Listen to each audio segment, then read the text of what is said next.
What's happening? This is Wade and Clementine. This is our first podcast. What do we call it?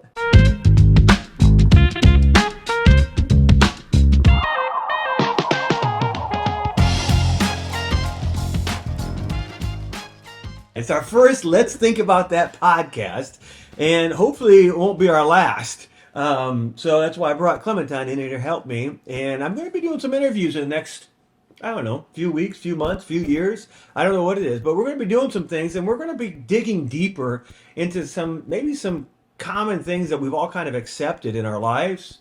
Maybe in our theology, maybe in our leadership, that it's just this way, and we've never really dug deeper into those types of things. I don't want to pigeonhole us right here at the beginning as it's this kind of podcast or that kind of podcast, because I think we'll be jumping into all kinds of things. Today specifically, I'm with my daughter, and because she looks scared, she looks scared. She's like, oh, but we're together today because we want to talk about something that's, I think, is kind of interesting, and that's women in ministry, and kind of how we got there. But first, before Clementine is a youth director or a part of a youth team here at Granbury Baptist Church, and she's been a part of, was it High Street? You were a part of the team there as well, and even before that, you were in Ohio with Origins Church. And why don't you do this? Why don't you explain to us kind of some of the history of Clementine? Who was Clementine when she was a junior in high school, maybe? So I grew up with this man as my dad, so he was always pushing me to just be involved in literally any place I could be involved in. So starting out, I was like involved in like cross country, track, so lots of sports at the school. Our friend group early on got really, don't want to say like into the faith, but all of us really like we were pursuing God and we were like excited about telling people about Jesus. So we got involved in this student organization called Young Life. And then I was involved in my church back home, Origins Church. And then going from there, I graduated early from high school so that I could go to college to be in ministry.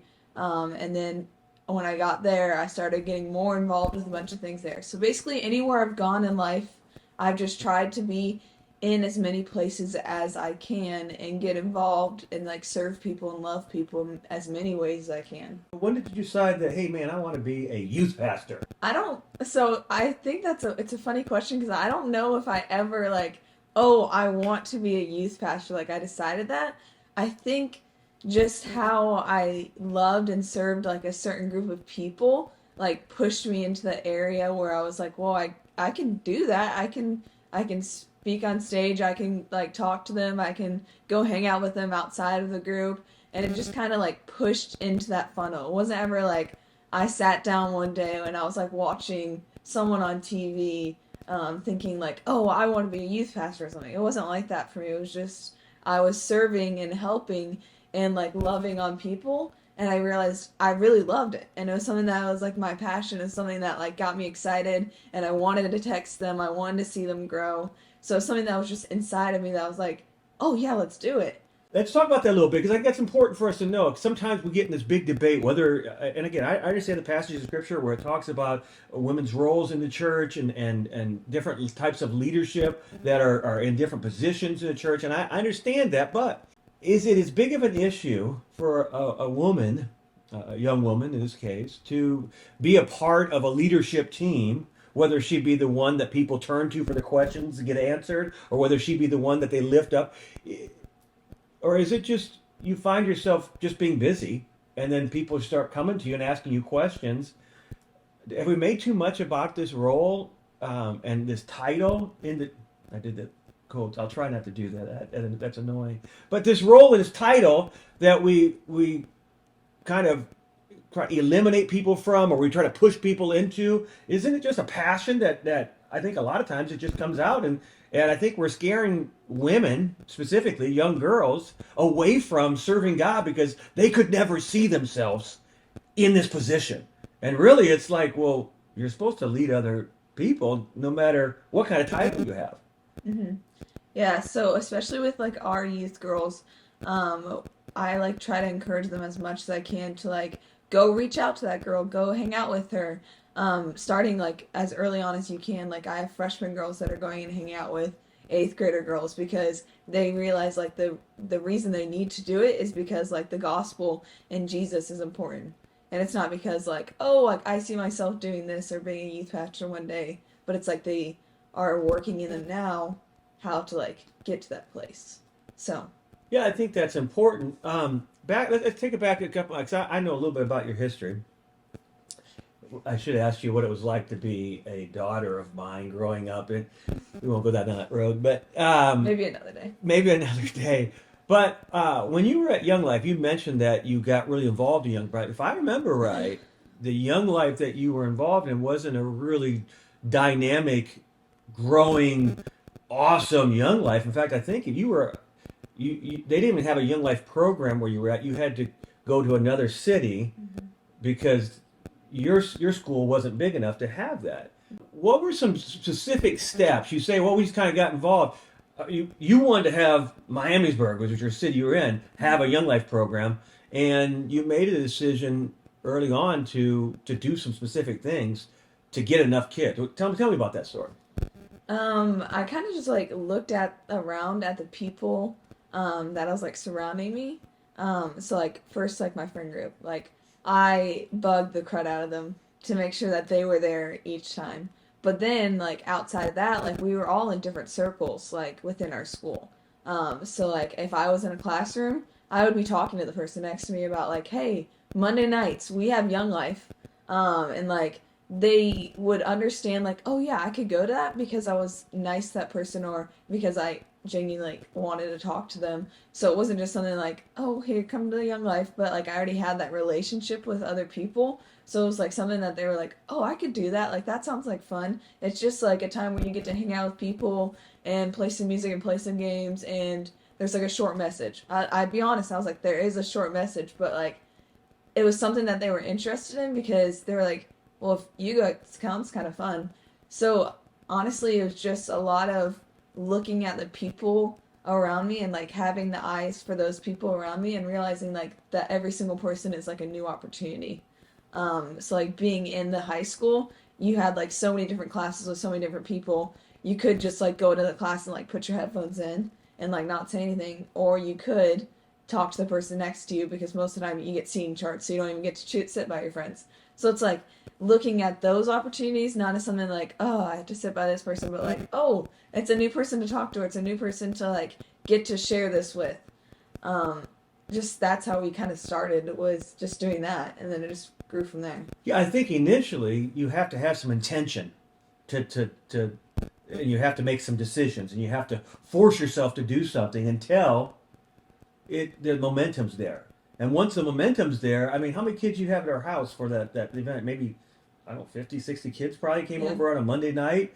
And in our garage. in our garage or our basement, and you like transform it into like a mini youth thing. And it really, I think initially your leaders in that community said you can't have a Young Life because there's not more than 6 or something like that. Or yeah. So I mean, within like a 1 year, one class year, you transformed, or you were used by God to multiply it to such a way. And I think you did start off there. I mean, that was the challenge I think they gave you as well. If you can have 15 or something, then you can have your own in this community. Yeah. And you're like, we're getting 15, and then it ended up being like 60, and I think that's kind of a neat thing. I think there's a lot of maybe youth pastors out there or people going into ministry that are overthinking a little bit. And then I need to get this title, so I need to get this education, or I need to get this experience, or I need to have this plan, or I need to before I start. But really, kind of what you did as a student is I just want to get 15 kids. So how do I do that? And you looked around, not only your friend groups, but like you said, while you were sitting in classes, that person right there, or this person over there, and you just started inviting. What I liked about what you did in Young Life was you had some athletes. I hope none of these kids watch it. But you had some weird kids, and you had some cool kids, and you had some cheerleaders. You had a whole bunch of different types of people. Did that just kind of happen, or was it kind of organically just kind of all come together, or were you specifically targeting different groups? I think just because of the circles we were in, that's why like we all kind of reach different people.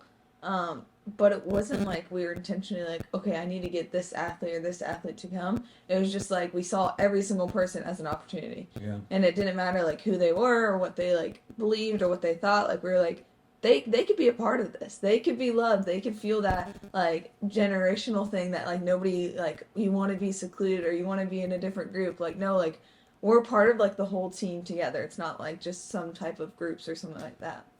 Did you ever feel like in that process, I'm a girl and maybe I need to find a male to? Was No. that even a thought in your mind? No.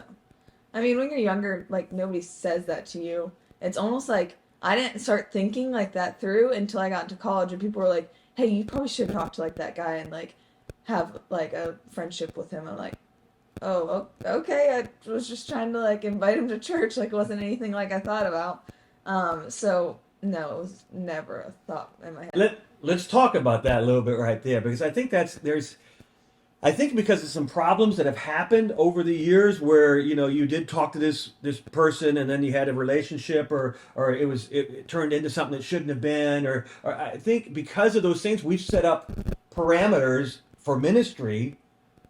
Do you think those are important? I think in some cases they're important because some people cross boundaries and you can't like you have to protect yourself in those areas. Yeah. But also, like more than anything, Do you think like, it's more for a lady than it would be for a guy? I don't know. I think it's kind of like even in both senses because guys get drilled pretty hard on certain areas. Yeah, I So think so. I definitely see that like somebody could get drilled for going to like a football game and then I could go to the same exact game and then have no problem because they're like, oh, she's just a girl. Yeah. So I Let's talk about that for a definitely second because I think we have an example in our mind that a person we know that was a youth pastor, a single man, boy, went to some football games in the area to try to talk to some kids and connect with them. And a parent actually called the pastor and said, "Hey, it's kind of creepy that this guy is like hanging out with all these kids at the. I mean, literally, he's probably 20, 21, and the kids same are age as me. yeah, and but they thought that was weird. But you're saying if I went there as a girl, nobody would even. No one So you're questioned right. anything. It would be on both sides that way. Yeah. That's good. So, but yeah, I would go to like the same exact game and literally go with the intention just to invite kids or just to like have conversations and build that connection outside of the youth event. And like the purpose is there and the purpose is the same, but because he's a male and because I'm a female, it looks different to the outside world, I guess. So in that case, you may have an advantage being a woman in ministry than a male, a guy wouldn't have the same thing. Yeah. Let's speed up a little bit. I do know when you started your first position, it was kind of accidental in our sense. Obviously, God understood it to be the right time and the right place. Mm-hmm. But I think it was kind of COVID time when you were here in Granbury. And correct me if I'm wrong, but we were coming out of COVID. And I think at the same time, Daniel left to do something else. And there wasn't really a known leader. We had leaders, but nobody was like taking charge of the program. And you just started, bringing kids and do. What are some of the things you did to after COVID specifically, where everyone was kind of dispersed and the youth pastor had left during the same period of time, and you were like, well, we need to bring some kids there. What were some of the specific decisions you made, or maybe some of the things that you did to help that kind of get started?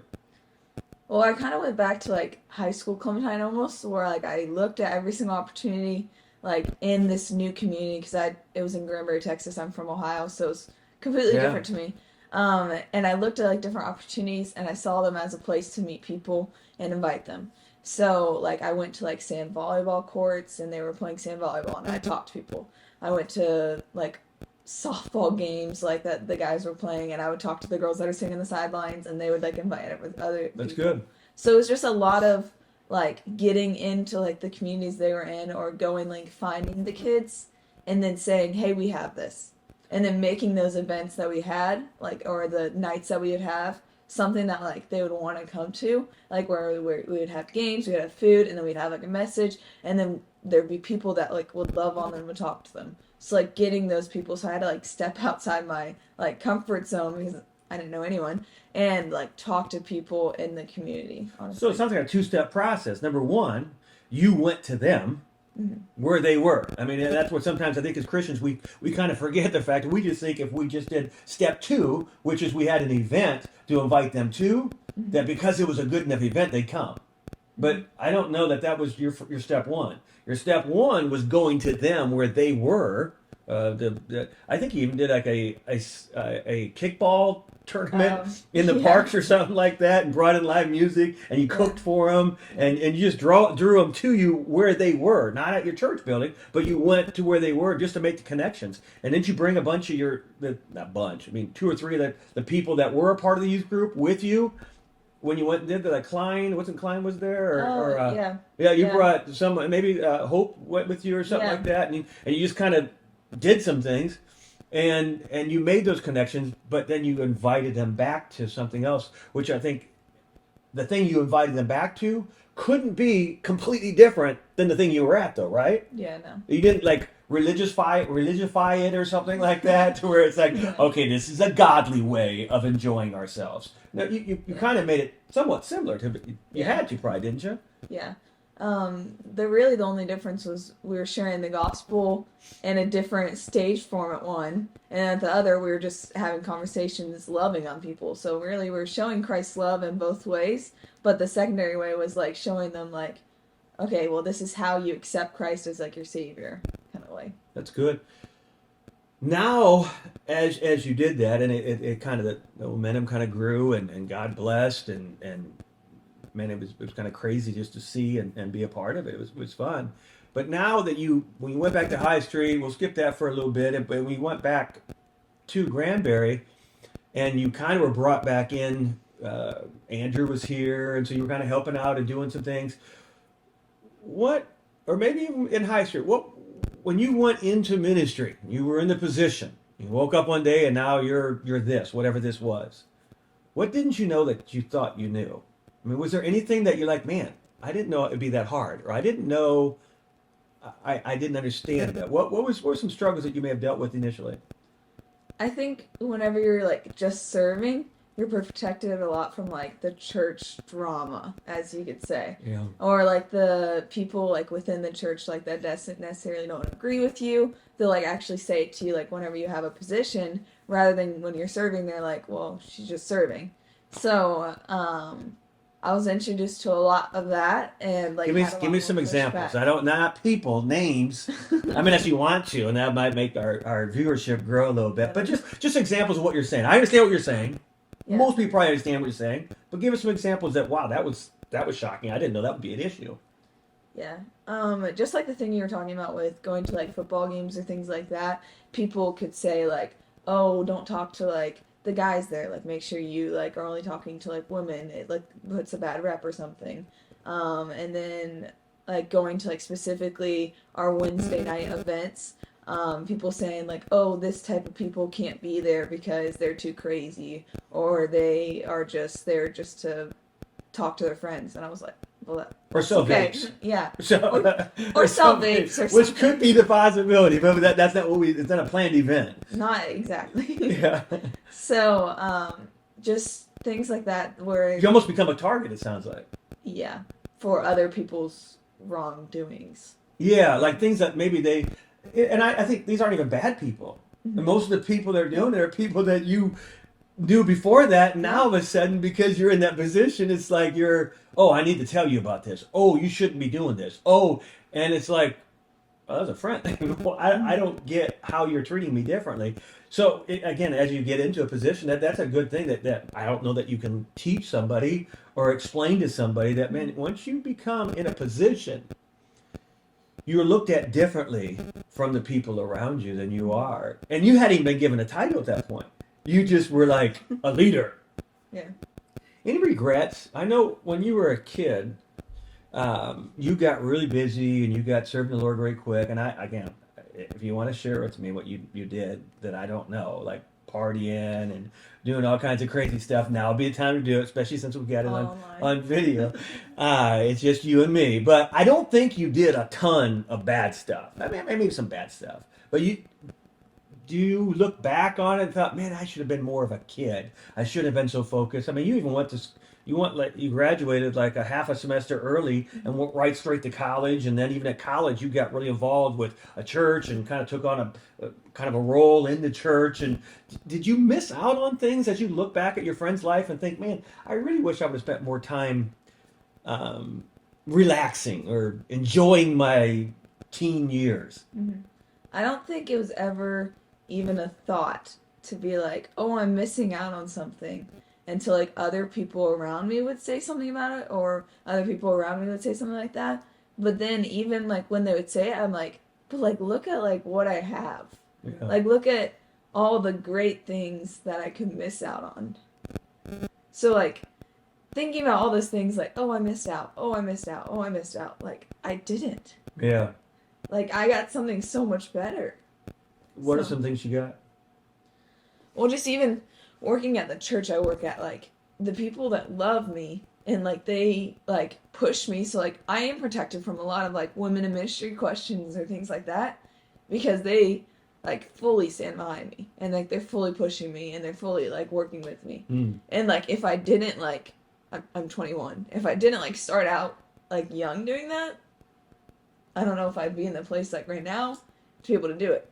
Like with people giving you the respect Yeah. of saying, no, that's Clementine. No, no, no, no, don't say that. That's yeah. I think you're right. I think one thing of having a reputation that, look, you know, she's not an inexperienced leader. She knows what she's doing, and you have a reputation of doing that. I mean, reputation to a lot of people. I think.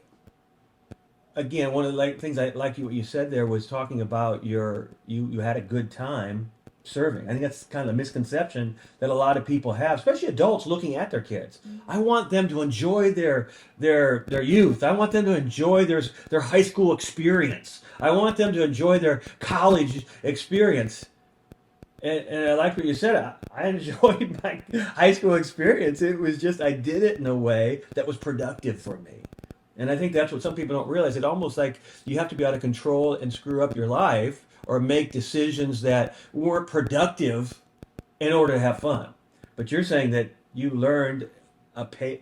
I don't want to put words in your mouth, but it seems like you have a pace in your life right now because of how you started as a child. Let's talk about the pace idea. Yeah. Even like starting out, like the simplest people say, like, okay, read your Bible. Well, since I like started reading my Bible in high school, it hasn't been like something that's like, oh, I have to do it or something. It's like something that excites me. And because I started that early on, it's now just a habit. Or like serving and loving people, like something that like I don't look at service as something like, oh, I have to wake up on Sunday early. Like it's something like, oh, I get to go to church today. It's so exciting. And it's just the mentality and just the habits and those things. Those are easy to just do because I did them for so long. And it's like I never looked at anything any different. Like they say the making the bed thing. If you make your bed every morning, it becomes easier. Like I make my bed every morning and I don't have a problem making it. It's just a natural thing. You get up and do it. And it's those like habits daily doing them and not looking at like, oh, but like if I don't do it, this could happen. Or if I don't do it, this could happen. But like, no, like get up, do it, get up, do it, get up, do it. And then you'll see like, okay, this is something that's so great. This is like, you get the fruits from the labor. Basically what like how they explain it is like, you get that because you are doing like so much. That's good. What are some disciplines, as you talk about some of these disciplines that you put in your life about going to church, studying the Bible, being, involved with things? What are some other, maybe some disciplines if I'm a student in high school or if I'm a college kid looking to get into ministry, I'm wherever the stage might be, what are some disciplines you feel like you have set in your life that have helped you stay focused when you could be distracted? Is that a good way of putting it? Yeah. I mean, a lot of like disciplines I put in my life was first reading my Bible. That's ultimately. When you say read your Bible, let's talk about that. What you just like open it up and just read verses and then close it up and then you check it off? Well, no. Okay. I didn't So finish. a lot of times, like, whenever I first started, it was like the verse of the day. I'd read it, and then I'd like find a way to apply it. So like whatever it was, if I couldn't find it in that verse, I'd like look at the next few verses and see like how I can apply it to my life. So that's like a lot of like looking at whatever you're reading. So whether that's like a Bible study or whether that's like something on like the Bible app or whether it's like a book that you're reading throughout it, like have something or a way to like apply it to your life for that day today. So it's something that you're not only like reading, but it's like something that you're like applying and giving out again. So your approach to the discipline matters. Yeah. Not just checking off, I've made my bed, done. But your approach to making your bed, your approach to reading your Bible. I think that's important for us to understand, because sometimes it's not just our habits that will define our actions, but it also is our attitude towards those habits. And you went into the Bible as you studied the Bible as something, hey, change my life. A lot of people go into the Bible to check it off. I read the Bible, I prayed for 2 minutes, and now I'll be good for the day. Mm-hmm. It doesn't work like that, though. So and initially it feels like it, because you ease, for me at least, I ease that feeling of, oh, I accomplished my righteous act today. Mm-hmm. But when the rubber hits the road, you don't have anything from that. You haven't changed. You haven't grown. Mm-hmm. Maybe something else.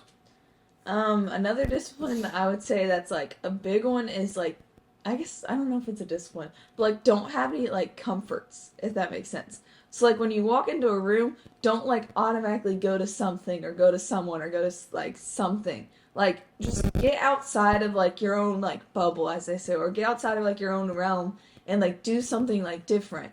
So, like, just be experimental. Like, try new things. Talk to a new person. Like, you experience and you know, like, so many more people because you do that. And it just, like, sets you up for success just in so many different ways. Like, to get to meet someone. Like, don't have, like, a second thought, like, oh, if I, like, start this internship, then, like, I'll be busy in this area. But, like, just do it. Try it. Like, you never know. Like, maybe it's going to work out or something. So, like, set yourself up for like not having comforts in your life, so that you're always like doing something new, like trying something, because like the second you say like no to something, like you're automatically closing a door. But like you can say yes to something, and then if you get too busy or something, you can close the door later. But like just try it. Like you never know like how much time you have. You never know how much you are capable of unless you like keep trying and keep accepting. Like we were talking about like the 10 talent leader like in the Bible. Like God like wants to give us so many things, but I just don't think that we realize like we can do something with that. Yeah. Like we can like make something of like the things that God gives us if we just like try it. And at that point, be available for God to give you more opportunities because you were faithful in that one opportunity. Yeah. You know, you said something, and I don't know that as you kind of talked it through. You said don't have comforts, and I think I understand what you're saying, but I think the understanding you're going by, don't look for selfish comforts in life. Look to serve other people or have opportunities in other places to serve, and then all of a sudden you do have the peace and the comfort that you really want in life. How many times do people want to have the lazy life, or the life that's focused on them, or life and all the ease of life, only to find out, this isn't what I want either. And so I love the fact that at such a young age, that's pretty wise. There's a lot of people out there that are out there looking for themselves to be comfortable, that end up 10 years down the road thinking, boy, that life looks a little bit more fulfilled. And that's where I think you're there. You may, as you dig the hole and drop your talent in the hole, you still have that. That's good. And you know, you knew how hard of a master he was. You didn't want to screw that up. You didn't want to lose that. But what did you lose that you could have gone out and invested? And I love that you used that example as kind of a discipline in your life. I don't want to be comfortable. I want to be challenged. And I'm proud of you. Join us again. If you like this, go ahead and share it with your friends or put a comment on that. Maybe we'll respond to you. Thank you so much. We'll see you next week.